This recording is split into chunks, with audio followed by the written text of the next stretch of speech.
Welcome to the first of two episodes that Join the Dots are going to do about food. Firstly, before I get into the content of this one, I just wanted to say you should have seen three women working remotely in the second UK lockdown, trying to get our mic levels sorted with advice from Neil. It's taken us quite a while even to start recording this, but we've managed, we've done it. Hmm. The next episode we have on food is going to look at what you eat and its impacts on the environment, on society, and on our health. And this episode is going to look at food security, how we store and provide for ourselves at times of uncertainty.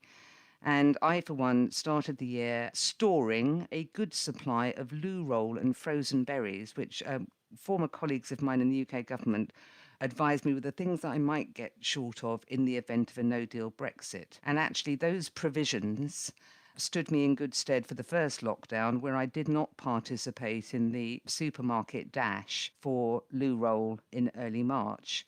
We're now recording this in the second lockdown, and we've seen a perhaps more measured response to that. But I think there is an increasing awareness that some of the things we face in this world cause disruption to the chains of supply and make us worry about how we're going to put food on the table or where we're going to get our next roll of loo paper.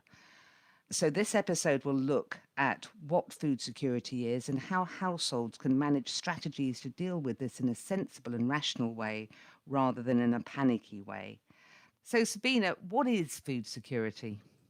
Well, Jill, if you look at the UN Food and Agriculture Organization, or FAO's definition, food security exists when all people at all times have physical and economic access to sufficient, safe, and nutritious food to meet their dietary needs and food preferences for an active and healthy life.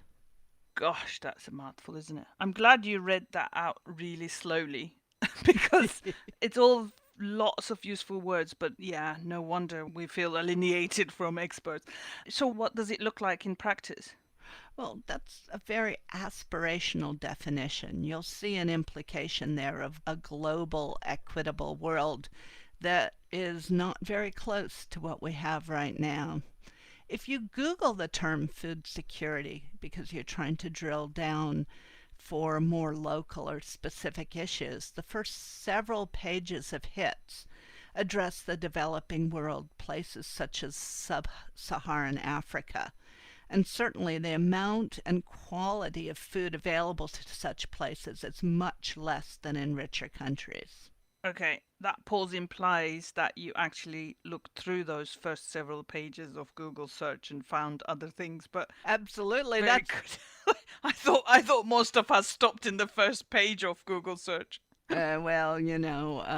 often I'm many pages in before I find what I'm looking That's a for. good tip. I'm trying to look for specific issues and not what Google thinks I might want. So, So, Sabina, I mean, as you rightly say, we have traditionally thought about food security and lack of food as something that affects developing countries, but I think that it can happen here, and there's still a potential for a no deal Brexit here, that it may be something that we need to consider more often. yeah, I think in recent times, even in richer countries, the lockdowns, shortages, and economic shocks as a result of COVID have exposed household food security concerns. I think most people I know are having long conversations about how they're going to secure a food supply for their household or the household of a vulnerable loved one. I know early in the first lockdown, we spent many sleepless nights trying to figure out how my mother in law in a remote village would have food. And we were certainly not alone. Closed shops, bare shelves, shortages and price shocks, as well as outright gouging. People had challenges getting deliveries, and to be honest, funding cuts and job losses also have really focused the minds of previously food secure households. I think we realize that what we take for granted in an abundant and connected world is more fragile than we thought. So when one talks about strategies for food security, what we're trying to do is look at scenarios to make our food supply and our approaches to obtaining food more resilient. Now, resilience thinking seeks to understand and manage risks to a food system or another system and the economic and social shocks that might occur and their interplays in ways that make you more adaptable to change. So the first strategy one can look at is storing food to smooth out the edges of supply. Now, storing shelf-stable items such as beans, rice, dried vegetables, milk, eggs, canned items are all storable. Also, frozen food is good, and packaged food. They all have their pros and cons. Yeah, and I think the empty shelves stories in the first lockdown was more about these dry and storable goods, whereas the fresh food aisles were actually full of food. And I remember that people representing federations of supermarkets and telling people, you don't need to store, there is plenty of supply in the supply chain, but we can't deal with spikes of demand. We just cannot get the goods from A to B, from warehouse to the store quick enough. But one of the things, if you're storing, you've got to be able to buy in the first place. And we briefly touched on food banks, but one of the problems that we're facing at the moment, people losing their jobs, not having the resources to be able to store, and actually, frankly, quite often not having the space to store as well. This is a big issue. Yeah. Like a number of the strategies we're talking about, they assume you have the resources. Now, I think we need to talk about the difference also between storing in anticipation of shocks and hoarding when supplies are already limited. Within somebody's resources, putting aside a little bit every week, if you can, is storing in anticipation for resilience. Clearing the shelves when other people are in the queue waiting for a supply is hoarding.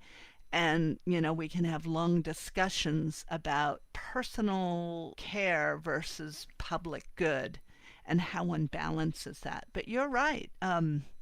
You have to have the space. You have to have the money. And if you're worried about the next meal, storing for next month is not feasible. And probably it's not necessary as well. We had businesses changing their focus in the first lockdown. The companies that were supplying restaurant trade, for example, they started supplying households. But you needed to have access to them. You need to have internet connection. You need to know where to look. You need to know how to search. So these things are not perfect substitutes to the traditional ways of buying food. And I think one of the things that we also learned, flour and yeast were very hard to come by. And I think it wasn't that people didn't have enough bread to eat. They wanted to bake their own because it gave them something to do. Well, there was another side to that, Jill, to do with how companies sell and distribute food. Flour and yeast is usually sold in large bags in bulk to the trade and restaurants. And flour is not something that the UK is not self-sufficient in. Did you hear my lovely little double negative there? So it's something the UK is self-sufficient in. However, the 15-kilogram bags that are delivered to restaurants could not quickly be converted to the pound bags. So we had a perfect storm there. You could go online and buy a 15-kilogram bag of flour. I did that, and then I shared. We had a nice little sharing network, so we were buying things in bulk and bartering with each other. That's a lovely strategy, isn't it? Makes you feel all warm inside. You have to assume your neighbors eat like you. My bulk buying of teeny, none of my neighbors were interested in.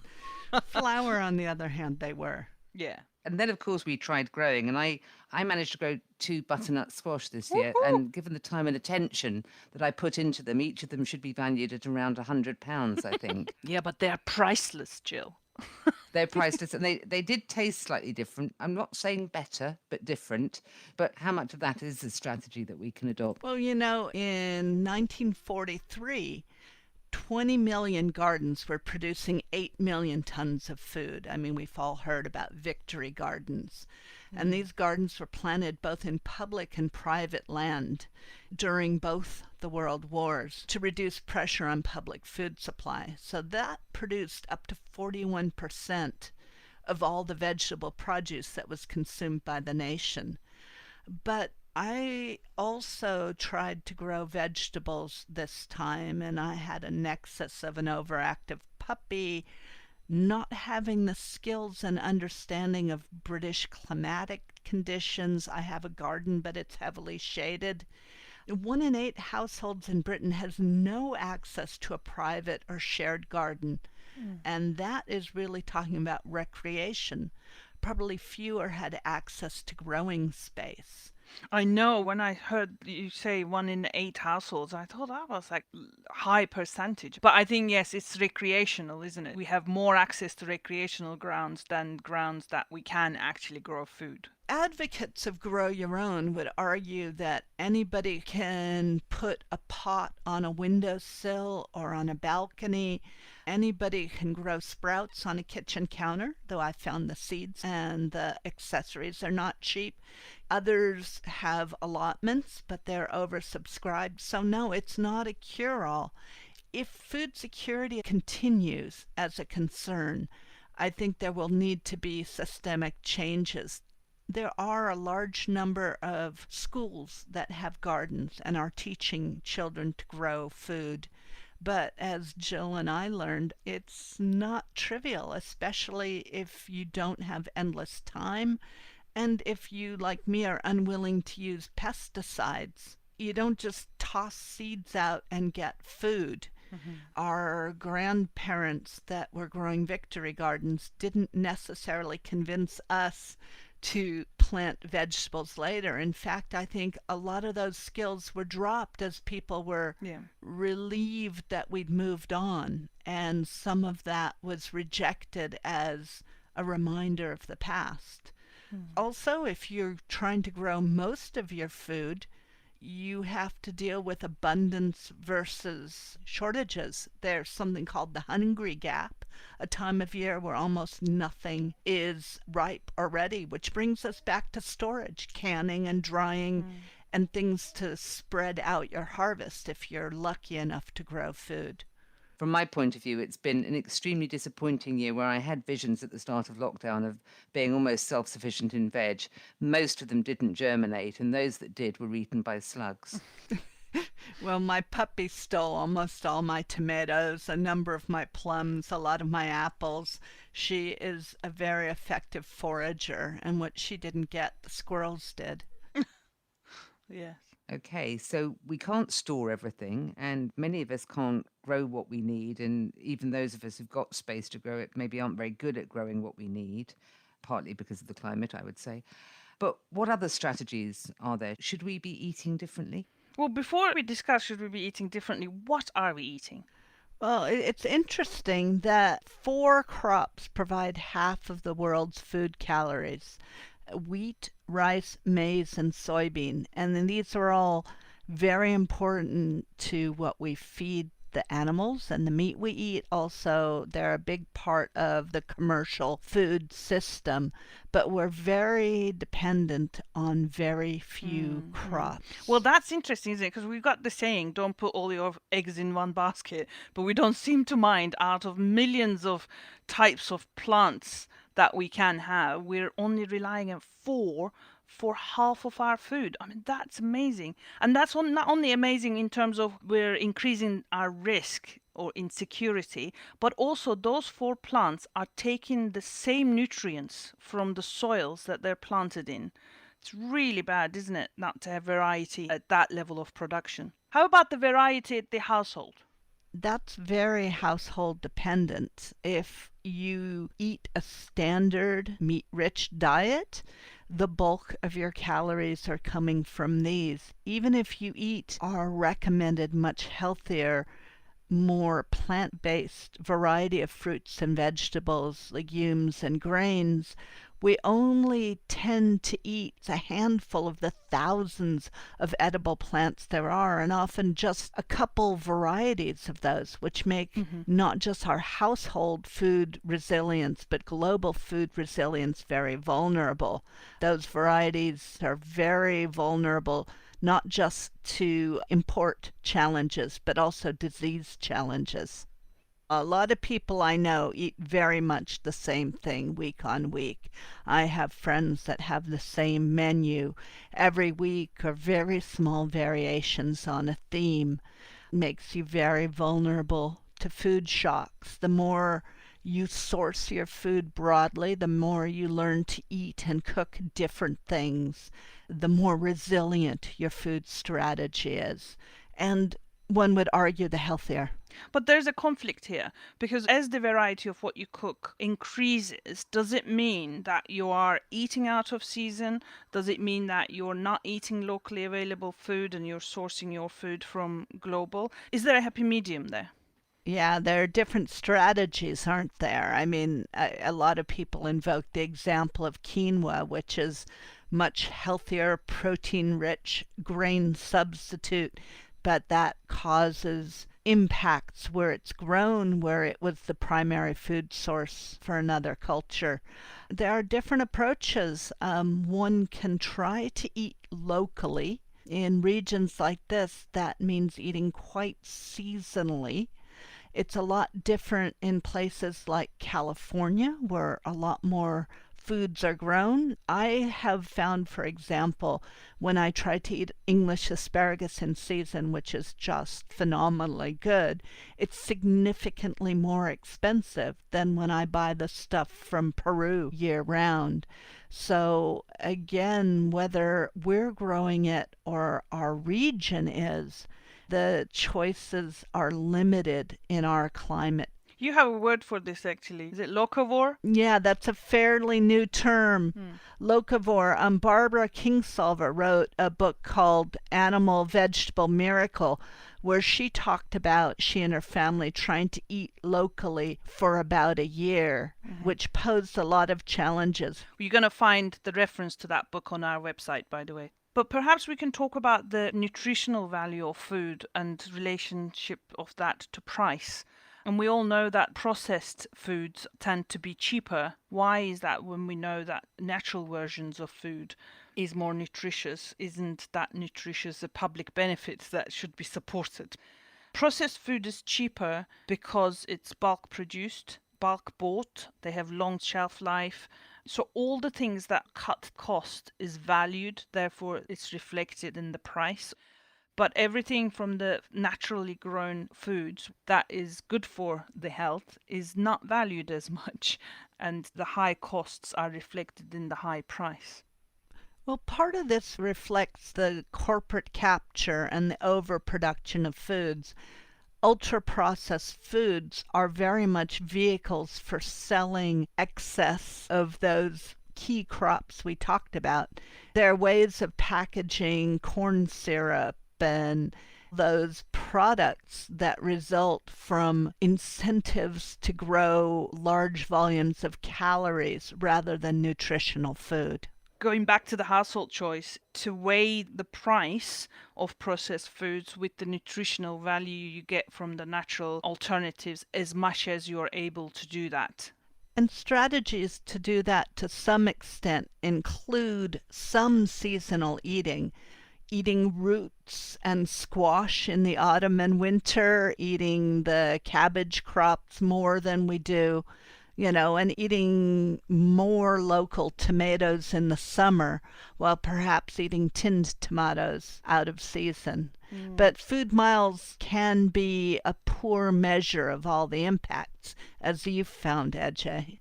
I was particularly enjoying Sabina's tomato translation for us as well. Tomatoes. It's tomato. Is it? I don't know. Domates. I think I used both. It's domates in Turkish. In lots of languages, actually, tomato is a very similar name. But they're a big crop in Turkey, and I think my husband loves the tomatoes in Turkey. Whereas, to be honest, here they don't taste of anything to me. But anyway, what I found is that I wanted to look at this food miles thing, right? Because food miles is, for some people, the main criterion by which they choose which foods to buy. They want to eat locally. And I wondered how important a criterion it really is. And I think if you're going to listen to this podcast, you realize that one criterion is never enough to make a choice. So I looked at tomatoes that are produced in UK versus tomatoes that are produced in Spain. Now, before I did that, I thought that it might be better to get tomatoes from Spain because there's more sunshine there, right? They may taste better, but also they may need less energy to produce tomatoes in Spain than maintaining greenhouses in the UK, because to allow all year round tomato supply, the UK needs to grow tomatoes in greenhouses. So when you're comparing tomatoes from UK versus Spain, you need to look at the impacts during production, the impacts during packaging, and the impacts during transport. Food miles look at transport only. I think it's interesting that every episode, Edge, you've brought us back to life cycle assessment. I don't even like it, but yeah. But for production, what would you look at? So the quality of soil, is it good soil, or do they need to use a lot of fertilizers with its environmental impacts? If the tomatoes are grown in greenhouses, what kind of greenhouses are they? So now I thought that in Spain, tomatoes are grown on the outside, but to get 3-4 harvests a year, they also need greenhouses, right? Even in the southern Spain, where most of the UK tomatoes come from, they still need to build greenhouses. Now, what do you build your greenhouses out of is very important. If it is glass and metal, they can stay up for a long time and produce a lot of crops. If it is from plastic sheets, they need to be replaced every 2 to 3 years. So then what happens to that plastic sheeting? It gets thrown away and it probably not disposed of responsibly. How do you heat the greenhouses? Now, Spain might do this better because the sun is there most of the time in southern Spain. And in UK, if you were heating it out of fossil fuels, you would have very high impact. But I think they're beginning to heat the greenhouses in UK using renewable energy, or sometimes even using combined heat and power. We mentioned this in the episode about heating homes, that they use the electricity to sell to the local grid, and they pump the heat that's produced whilst producing electricity into the greenhouses. In a traditional power station, that heat would just be cooled off. So that's another interesting element to look at. Water, water that you need to irrigate the tomato plants, where is that coming from? Is it in shortage? Packaging, no packaging, it doesn't matter what the origin is. Now, I'm not going to bombard you with numbers about that because I don't want to say you must always buy UK tomatoes or you must always buy Spanish tomatoes. But where do you get information about this from? There are many different types of food labels. They at best tell you the country of origin.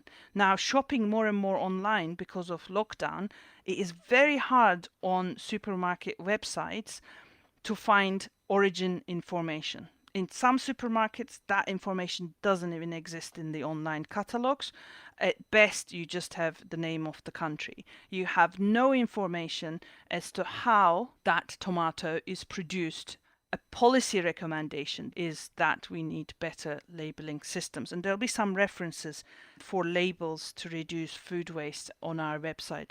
The whole question of labels brings us to another strategy, and that is wasting less food. Mm-hmm. And information is critical there and quite problematic. Food is labeled very often with use by or best before labels that have no standards, are put on by industry. Really? And are quite confusing to consumers. Best before, it's not a safety or a regulatory thing. It's something industry decides to put on. It encourages people to throw away and buy more foods. It might be appropriate for a piece of cabbage, although I would argue I can look at a cabbage and decide whether it's good or not. It's totally inappropriate when you see best before on salt that's thousands of years old and bottled water, but it's causing people to throw away and repurchase vast volumes of food. That's different than a use by label that might be on meats about how long something is safe or fresh. But in general, studies have shown the public is quite unclear, and there need to be standards and guidance on this. We waste an enormous amount of food because of this issue, and also because of the economic incentives for buying in bulk. The buy one, get one free or bog offs and bulk discounts induce waste. Often it seems cheaper, but we didn't need 3 of something, and we end up throwing away some of it.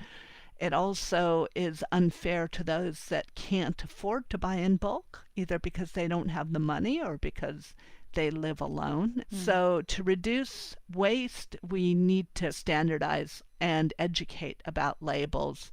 I've done some digging around about those labels because we have a lot of discussions in my household about how strictly we follow those labels. I used to be that as soon as the date has passed, I would throw away the food. And Neil, revelation, Neil the sound man is my husband. Well, I know, shock horror.